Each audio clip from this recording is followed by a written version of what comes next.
اعوذ باللہ من الشیطان الرجیم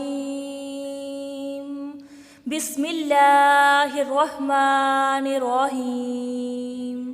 السلام علیکم ورحمۃ اللہ وبرکاتہ۔ الحمدللہ سعودی حکومت کی طرف سے پوری دنیا کے مسلمانوں کے لیے ایک بہت بڑی خوشخبری آئی ہے کہ سعودی حکومت نے رواں سال 2020 میں ہونے والے خطبہ حج کا ترجمہ اردو سمیت 10 زبانوں میں نشر کرنے کا فیصلہ کیا ہے، اور اس بار خطبہ حج کا ترجمہ اردو زبان میں بھی نشر کیا جائے گا۔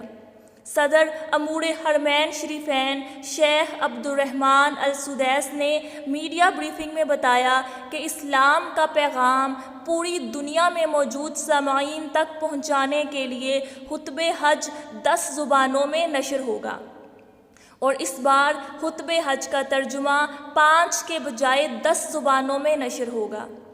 شیخ عبدالرحمن السدیس کا کہنا تھا کہ رواں سال اردو، انگریزی، فارسی، بنگالی، ترکش، فرانسیسی، چینی، روسی، ہوسا اور مالے زبان میں خطبہ حج نشر ہوگا۔